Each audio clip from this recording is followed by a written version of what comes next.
Hello, everyone, and welcome to today's webinar, Diabetes Screening in High-Risk Populations, What Can We Do Better? I'm Cassie Soltman of LabRoots, and I'll be your moderator for today's event. Today's educational web seminar is presented by LabRoots and brought to you by Abbott. To learn more, visit www.corelaboratory.abbott.com. We encourage you to participate today by submitting any questions you may have during the presentation. To do so, simply type them into the Ask a Question box and click Submit. We'll answer as many questions as we have time for at the end of the presentation. Also, if you experience any technical issues, you can utilize this Q&A box and we will assist you directly. I'd like to now welcome our speaker, Dr. Mrinalini Kulkarni-Date, Chief of Division of Endocrinology, Associate Professor, Department of Internal Medicine and Medical Education, Dell Medical School at the University of Texas at Austin. Dr. Kulkarni-Date, you may now begin your presentation. So I'm really excited to be talking about diabetes screening in high-risk populations and really focus on what can we do better. This is a disclaimer slide provided by Abbott.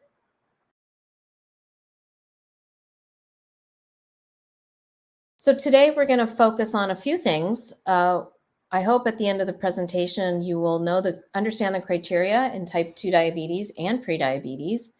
We'll identify patient populations that are high risk for diabetes and prediabetes.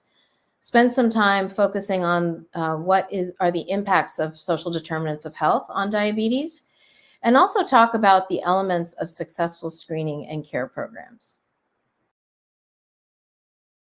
So let's first start by talking a little bit about type 2 diabetes in the United States. So we know that 38.4 million people have diabetes. That's 11.6% of the population.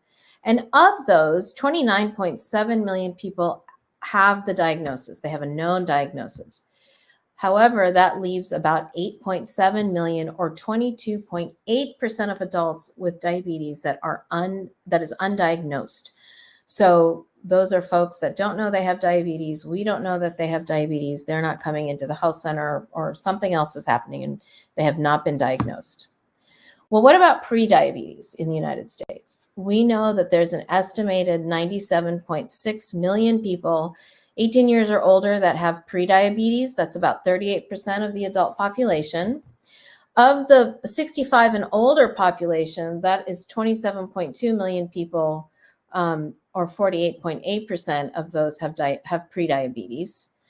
And it's an astonishing 80% of Americans with prediabetes are unaware of their risk for type 2 diabetes. So they may know that they have prediabetes, but they really haven't been educated on what that means and why it's important to start intervention as soon as we know about that prediabetes diagnosis. Well, why is it important? So my residents are always making fun of me because I'm always telling them, you have this golden opportunity to identify patients with prediabetes in your clinic. We know that intensive lifestyle intervention prevents progression from prediabetes to diabetes. So what I'm showing here is the landmark DPP, Diabetes Prevention Program trial that looked at the effect of intensive lifestyle intervention on patients with prediabetes compared to metformin and placebo. And this was a very landmark, huge study because we suspected that telling people to eat well and exercise was a good thing, but this was really the first time that we had objective data that not only is it the right thing for people to be doing if they have prediabetes, but it really had made a significant impact. So those individuals that were engaged in the intensive lifestyle intervention, which consisted of dietary counseling, as well as 150 minutes of exercise per week, had a 58% decrease in diabetes incidence. And what's also remarkable is the study wasn't very long. It was about 3 years. And we saw a difference in that time. And then as we followed these individuals in the lifestyle intervention group, we see that there continues to be an effect from the time that they were in the study. So not only did it have an impact during the study, but that impact stayed with them for quite some time. That's tremendous. It's a tremendous effect of lifestyle on patients. These are some other lifestyle modification trial that showed similar effect. So what I want to point out, so there's the diabetes prevention program, which was done in the United States at multiple centers. Then you have one that was done in Finland and one that was done in China. And in all of them, you can see that the relative risk reduction was quite significant. And I always look at the number needed to treat. So you needed to instill lifestyle modification in 21 patients, for example, in the DPP trial, to have an effect in one person. So that's pretty remarkable. I mean, that is as good as some drug studies. So what do we have to do for diagnostic testing for prediabetes and diabetes? We can look at fasting plasma glucose, random plasma glucose, check hemoglobin A1C, or do a 2-hour plasma glucose after a 75-gram oral glucose tolerance test. And I'm going to show you now the cutoffs that are there. So for prediabetes, the criteria for fasting plasma glucose is a value between 100 and 125 milligrams per deciliter, or a 2-hour plasma glucose after oral glucose tolerance test of 140 to 199 milligrams per deciliter, or a hemoglobin A1C of 5.7 to 6.4%. This is based on the American Diabetes Association criteria for diagnosis. Well, what about diabetes? For diabetes, the fasting plasma glucose value needs to be greater than or equal to 126 milligrams per deciliter. The 2-hour plasma glucose level should be greater than 200 milligrams per deciliter after oral glucose tolerance test, or a hemoglobin A1C of greater than or equal to 6.5%, or the individual should have classic diabetes symptoms. So that's polyuria, polydipsia, blurred vision, plus a random plasma glucose of greater than or equal to 200 milligrams per deciliter. Well, who should we be screening for diabetes? We know what we need to do. Who should we be thinking about screening? So these are the criteria by the American Diabetes Association, as well as the American Association of Clinical Endocrinology, in who we should be screening for diabetes. And so there's quite a list here.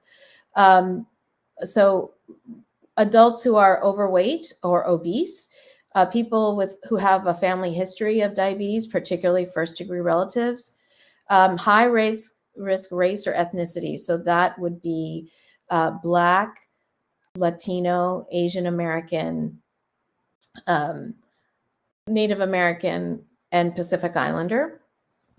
Anybody with a history of cardiovascular disease, hypertension, if they meet certain cholesterol parameters, women with a history of polycystic ovarian syndrome, physical inactivity. And I think that brings into a lot of people who might be physically inactive.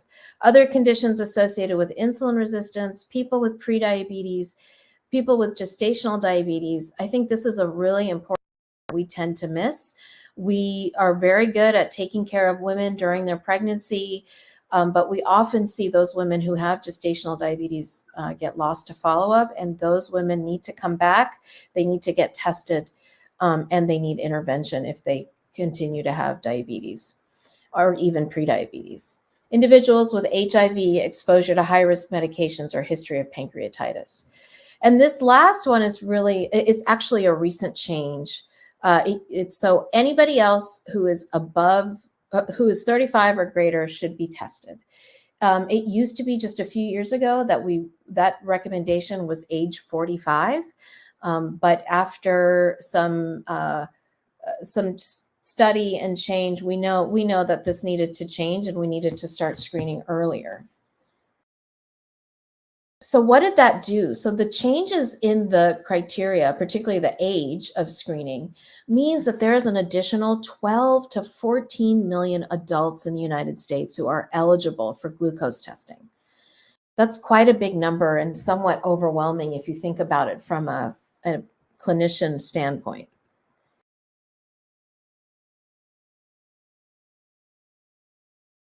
This is a questionnaire that the American Diabetes Association has available on their website. You can download it, and it assesses your risk for type 2 diabetes based on your age, gender, if there was a history of gestational diabetes or family history, physical activity, and it also gives you the ability to stratify your weight category. So this is a great tool. The issue here is, who knows? People don't know where this is. They don't know that it exists, and they have to go looking for it on the website. This is something that we can easily have in clinics, in waiting rooms for people to be able to access. And then the question is, how do we make this available to individuals who are not in the clinic space and are in the community? So who are we not screening? We know we have this very large population of adults now that need screening. We're missing out on younger adults, age 18 to 44.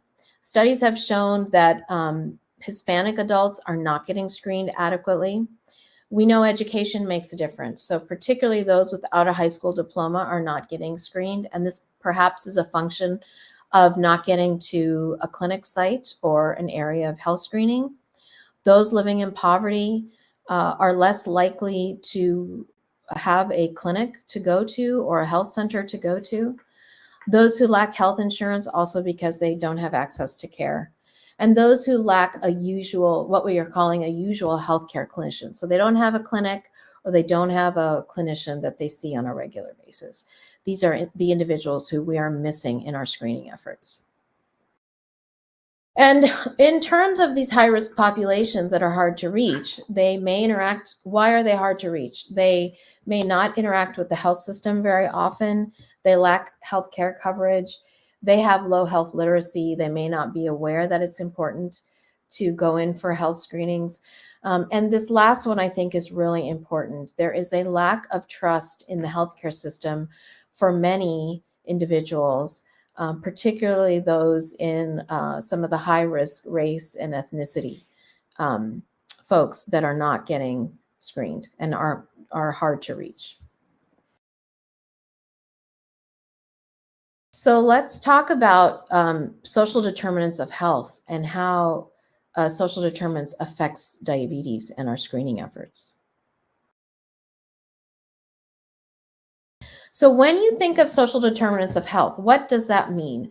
Social determinants of health are conditions of the environment that people are born in, they live in, they work in, and these affect a wide range of health and quality of life outcomes, as well as health risks. And so they've been divided into 5 domains that you can see here on the right-hand side.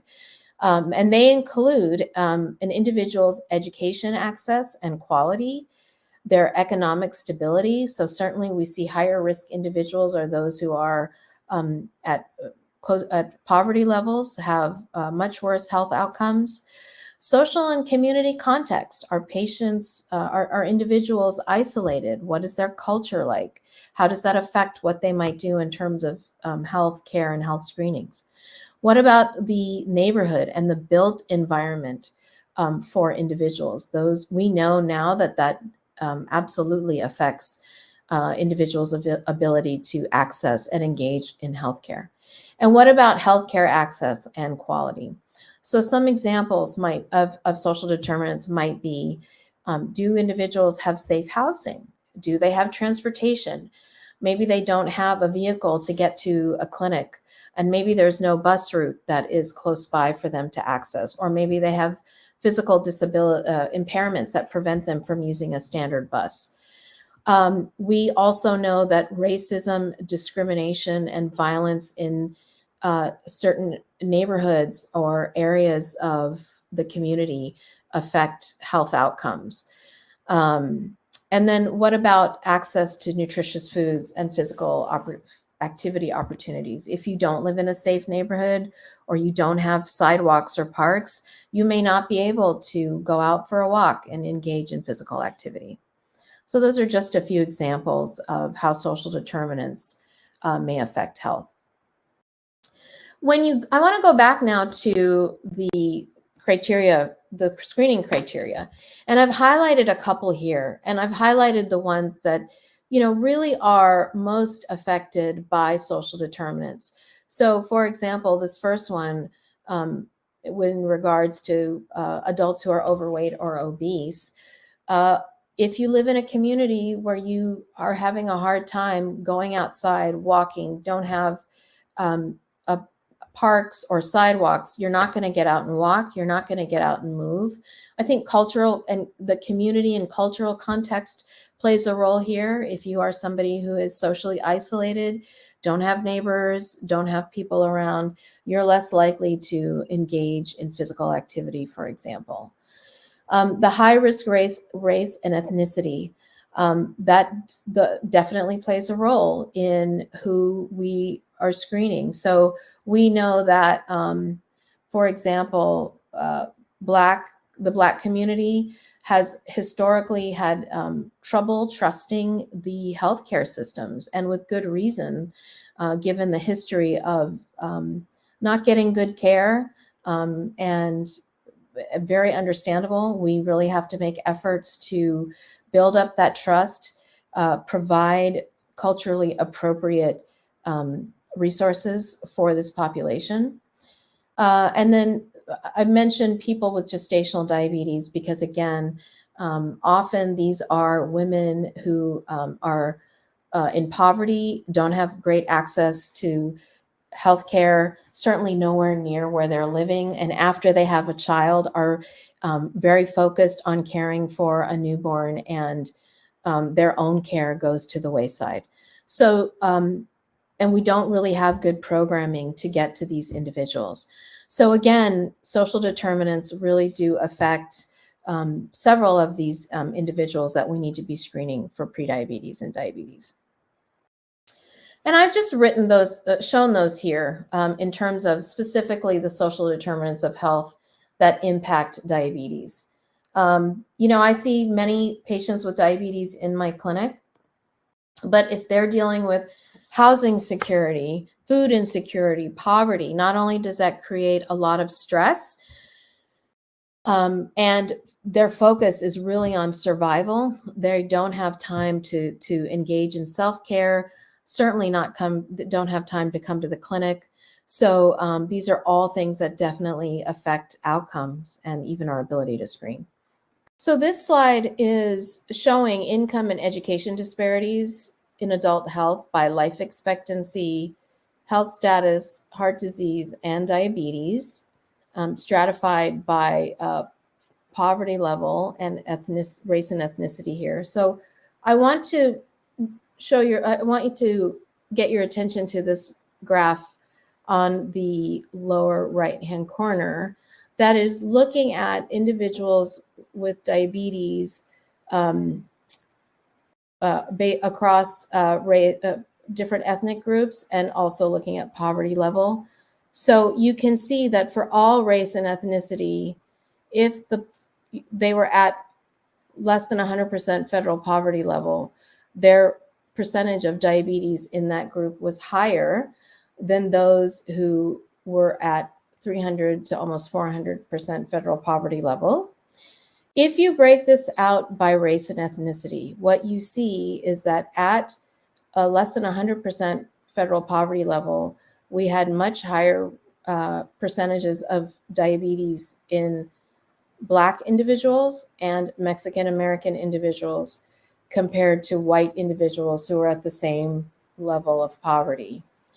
What's also interesting is if you look at those who were in the higher level of income in the black bars here, even at higher level of income, still 300 to almost 400% federal poverty level, Black individuals and Mexican individuals had a higher rate of diabetes compared to white individuals in that same bracket.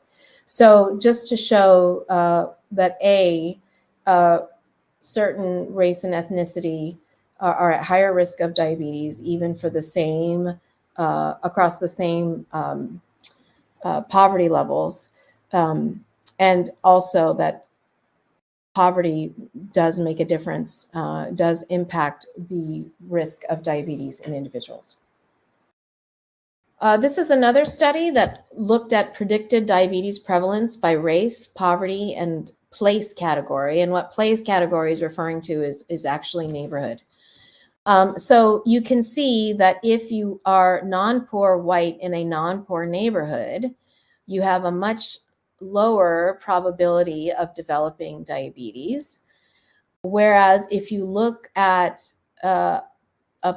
poor Black individuals in a poor neighborhood had a higher predicted probability of developing diabetes. If you look within this, if you were a poor white in a poor neighborhood, you were similar, a little bit better, similar to poor Black in a poor neighborhood. And the other thing I wanted to point out is if for poor white in a non-poor neighborhood, just the neighborhood itself had an effect of the probability of having diabetes.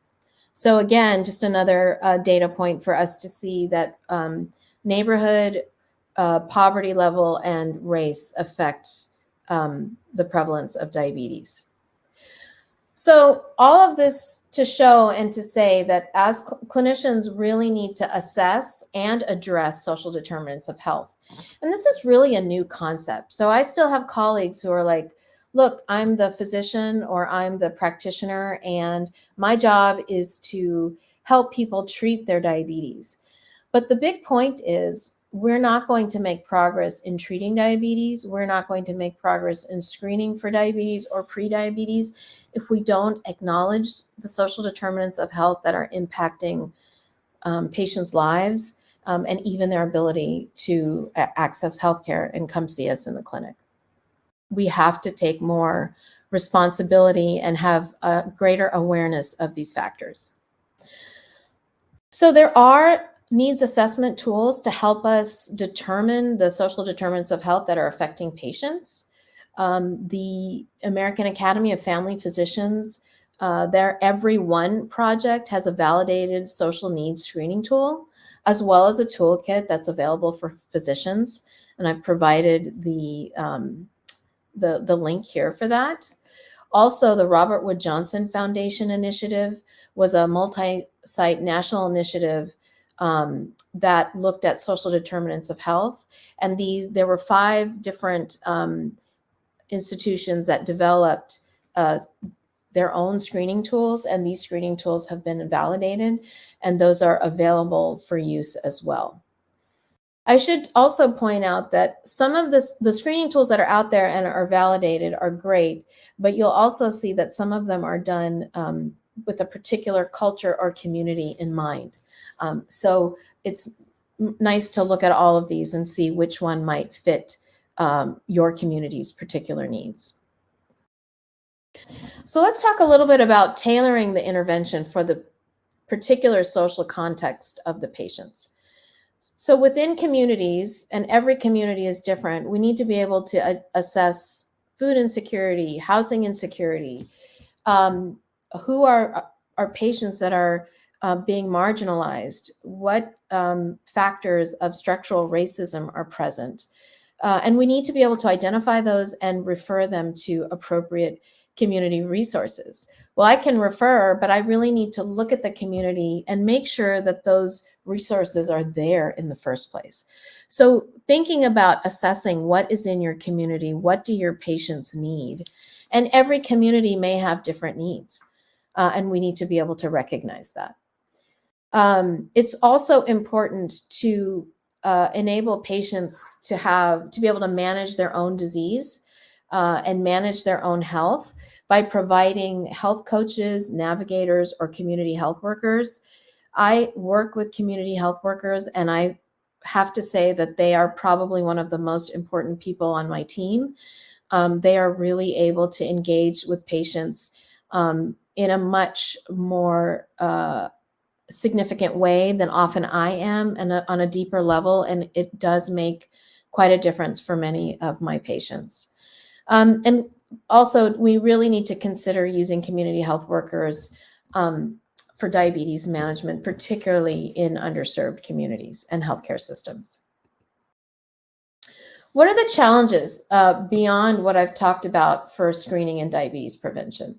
Well, we've mentioned that it's difficult to connect high-risk individuals to adequate, accessible, and affordable diabetes prevention and care services. We also don't have any national quality metrics focused on diabetes or pre-diabetes screening.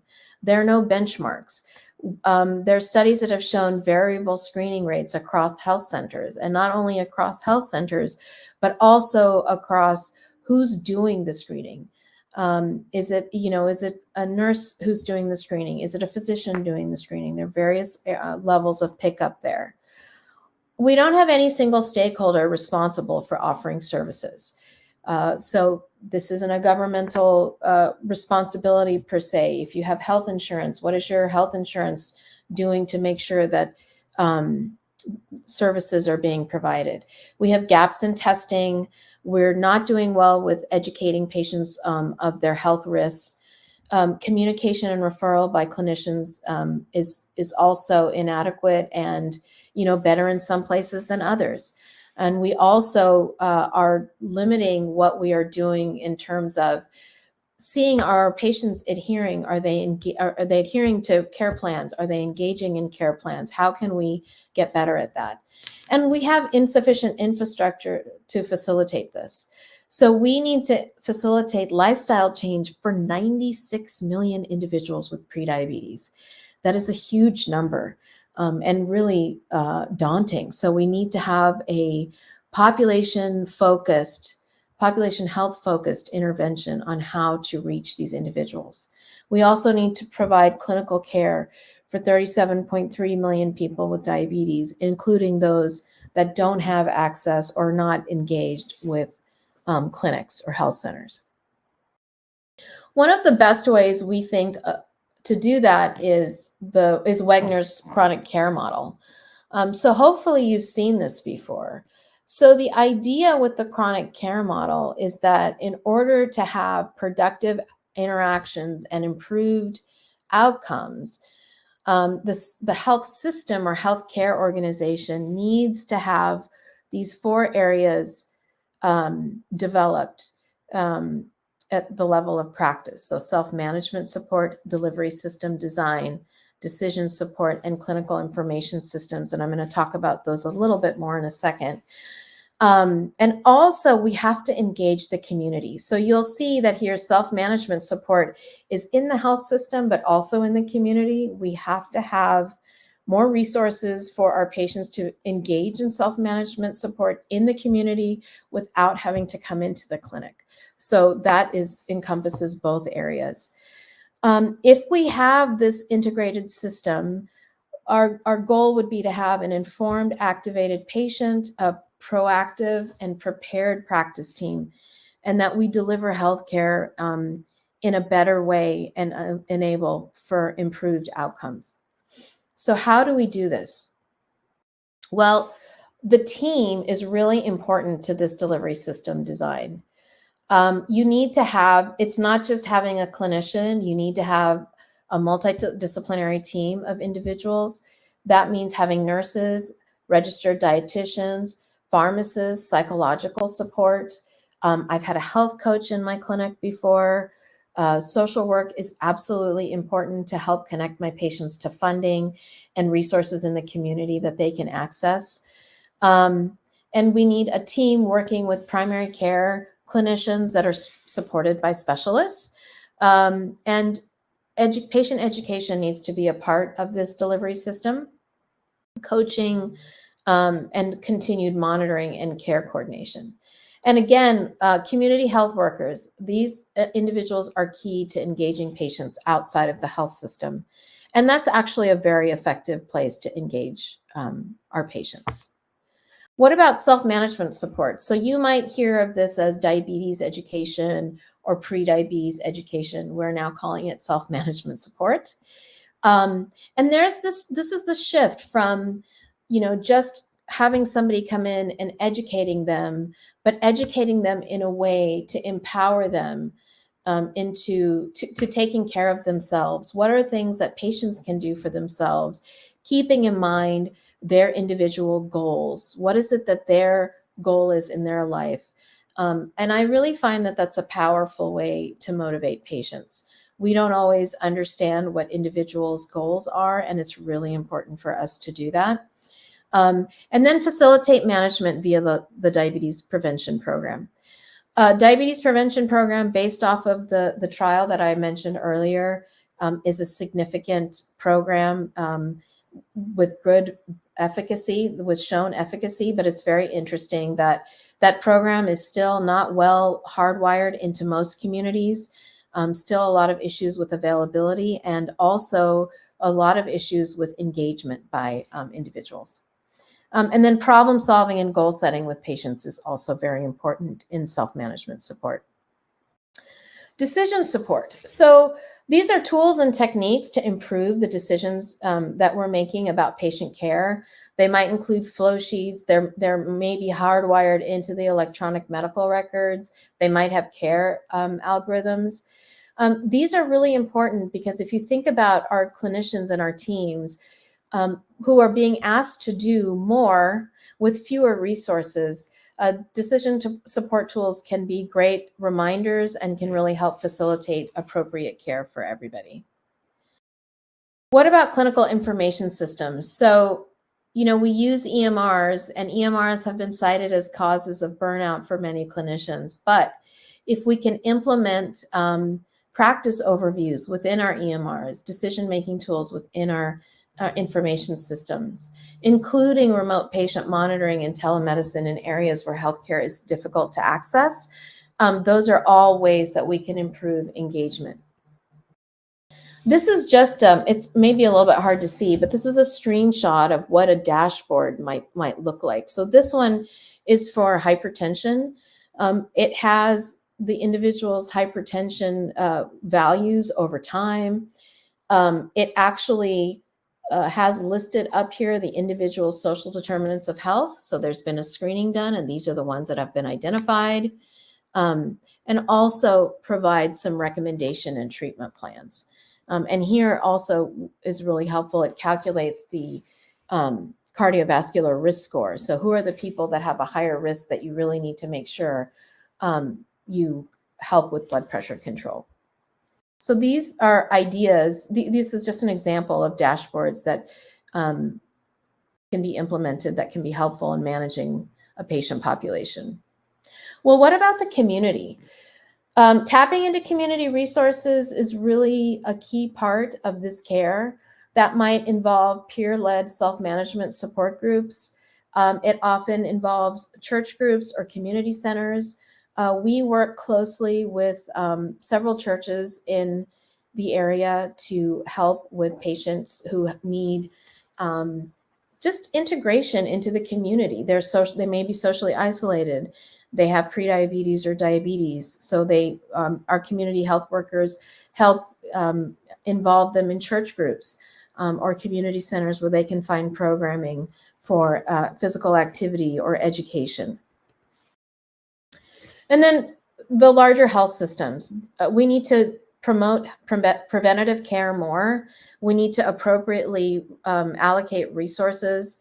Our traditional healthcare system is really, really focused on treating acute problems. And that's how billing works. That's where all the ICD, the coding comes in. That's what's emphasized. And we really need to figure incentives for health systems as well as caregivers to achieve preventative milestones in prevention. I want to talk now a little bit more about community-based screening programs. So this specifically community-based, culturally tailored education programs. So this is, there was a systematic review that looked at studies 74 studies for various health issues. 48 of them were targeted to diabetes. And they looked at these studies that were done where care was being given outside of the clinic. So we had churches, faith-based centers, community centers. There have been several studies about engaging the Black community, specifically Black male community at barbershops. You may be familiar with this one or have at least heard of it. And also home visits. And these programs must be delivered in appropriate language and cultural context, and individualized to address social determinants of health and culture. And understanding that this is a dynamic that's experienced differently by different people, being aware of that. So it's not a one-size-fits-all solution. And these have all involved community members and leaders. So pastors, counselors, peer leaders, trained community health workers, and having this sort of community-based tailored education program showed better outcomes, improved diabetes knowledge and literacy, self-efficacy, and self-management. How this was measured obviously was different in the different studies, but overall seemed to improve knowledge and literacy, which I think is very important for our patients to be able to be empowered in their own health management. Here's another example of a community-based program. So this is a mobile diabetes education program. This was actually a program from Solano County, California, that had a mobile trailer that was staffed with certified diabetes educator specialists. They had a bilingual diabetes program coordinator. There were also medical students that engaged community members and local residents. They visited several metropolitan areas and networked with many organizations and developed a set of partners. These were community centers, food banks, Salvation Army, senior housing facilities, public schools, and churches. And it's really interesting when you read the study and you talk to the folks who were involved. This was a learning process for them. So they set out starting to do one thing, and as they learned a little bit more about the culture of the communities that they were visiting, the community suggested to them, you should try X rather than do Y. It'll be taken up better by the community. So this intervention, they did health screenings, they had an intake questionnaire, they did finger stick blood glucose testing and point of care hemoglobin A1C testing, and education in multiple languages. 55% of the participants were at an at-risk group for diabetes or prediabetes. Over 5 years, they did over 12,000 visits. 1/6 of their patients had prediabetes.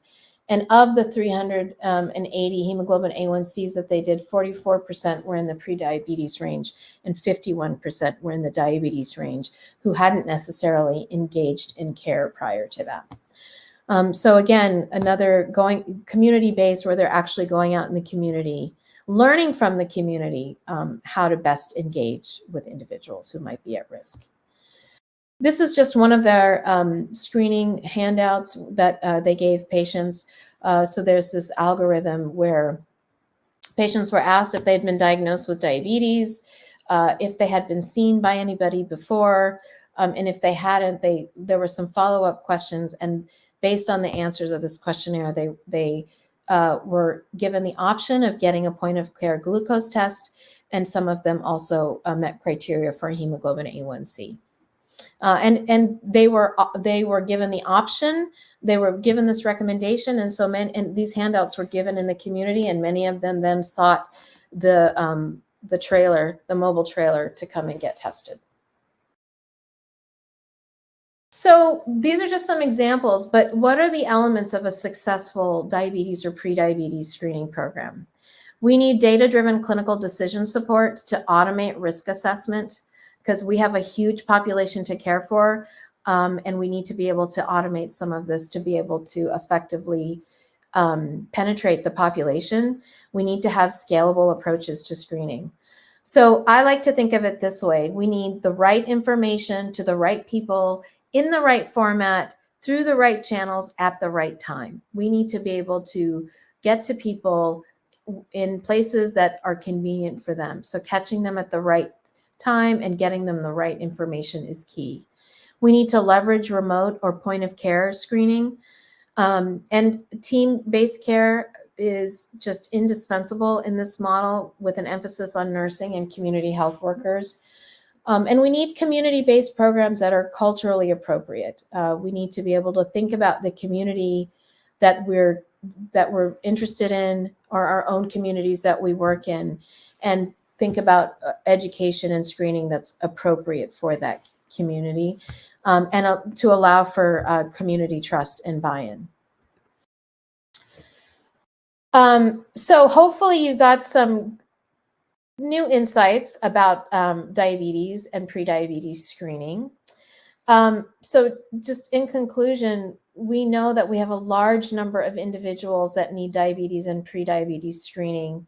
We know that the current rates of screening across clinics and communities are variable, and we are in particular missing the high-risk populations who have a higher risk of prediabetes and diabetes. I hope I've conveyed that it's very important to consider social determinants of health and impact in diabetes and prediabetes prevalence, and in designing effective screening programs. And we believe that the chronic care model is important. The pillars of the chronic care model are essential to be able to implement, particularly team-based care, to developing scalable data-driven models. And then community screening interventions are really important, including community-based tailored education that engage community members and leaders are important for effective community trust and engagement. And I can't say more about how important community trust and engagement is going to be if we're going to be successful in improving our screening of individuals in the community. With that, I'm happy to take any questions.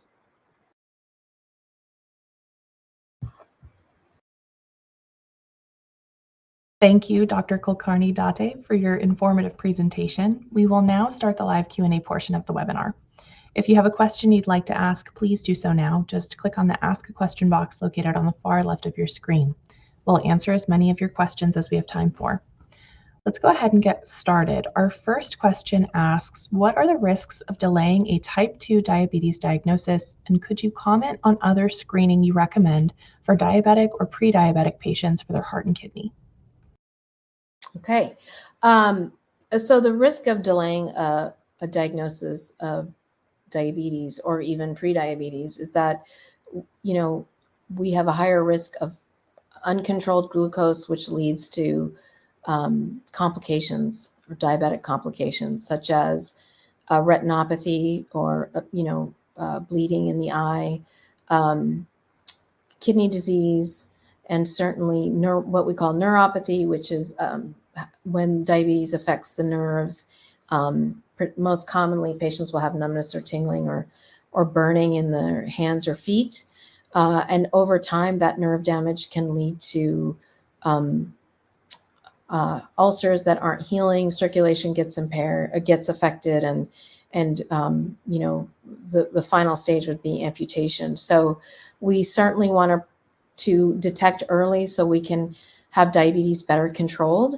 The other important note, I think, here that sort of goes along with our presentation is we know that some of the higher risk race and ethnicities some of them, those groups also have a higher risk of developing complications.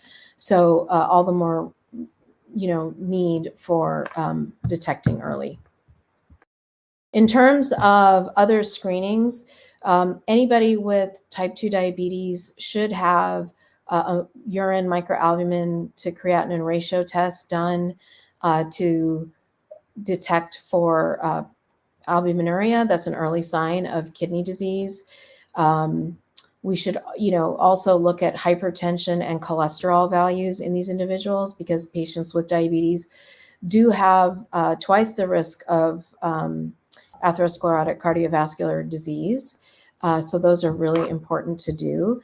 The American Diabetes Association really has a nice description of all of the screenings that should be done in patients with type 2 diabetes in their clinical practice guidelines. And they actually have an app that you can download and look those up. Excellent. Thank you. All right, moving along here. Our next question asks, if prediabetes is detected, should one recommend lifestyle changes or medication? Great question. So in talking about the diabetes prevention program that I presented earlier in the slideshow, absolutely we should encourage lifestyle intervention. That is first line if we can get patients to engage. Now, there are patients who are going to be less amenable to lifestyle intervention. It may be something they're not able to do or don't want to do. And if we're not able to get engagement in the lifestyle intervention, then I do think metformin is an option. For example, that was also in the study showed some benefit in terms of prolonging a type 2 diabetes diagnosis. It's not a formal recommendation at this point. In other words, we don't say, oh, you must start metformin, but I think it is an option for those who are not able to or don't want to engage in lifestyle intervention. Okay, great. Thank you. Our next question here says, should teens or young adults be screened for type 2 diabetes? Great question. I do think based on the screening criteria, we will find that we have absolutely young adults, but we will also find that some teens need to be screened, particularly if they meet the overweight or obese criteria and have family history, a heavy family history as well. Okay, so we have time for a couple more questions here, so I'll just keep moving on here. Our next question asks, how can we encourage follow-up testing and treatments for patients that are rural or in healthcare deserts? That's a great question. Certainly, we know that this is a problem, and it's a very large problem. This is where community-based programs come into play. We need to engage the community resources. We need to think about community health workers, engaging with the leaders of the community and creating programs that might enable better screening. I think, the mobile, having mobile access, maybe it's the mobile van trailer that we talked about in the presentation is an option. But I also think we are going to see more and more digital health. So remote patient management, for example, being able to connect to patients remotely for follow-up care, looking at results of screening, or even just screening is going to be key. And I do think you're going to see that become more common. Wonderful, thank you. And we have time for just one more question. That question asks, what is the role of digital health or remote patient management in DM screening programs? So this is kind of, pairs with the last question. I do think digital health is going to be of significant importance, as do I think AI is going to be of significant importance in developing scalable and, cost and thinking about cost. So cost manageable programs for screening patients. Particularly rural areas, but also in urban areas as well, target and being able to get to people who don't regularly interact with the healthcare system. Wonderful. Thank you for your time today and your important research. We would also like to thank LabRoots and our sponsor, Abbott, for underwriting today's educational webcast. Before we go, I'd like to thank the audience for joining us today and for their interesting questions. Questions that we did not have time for today and those submitted during the on-demand period will be addressed by our speaker via the contact information you provided at the time of registration. This webcast can be viewed on demand. LabRoots will alert you via email when it's available for replay. We encourage you to share that email with your colleagues who may have missed today's live event. Until next time, take care, everyone. Goodbye.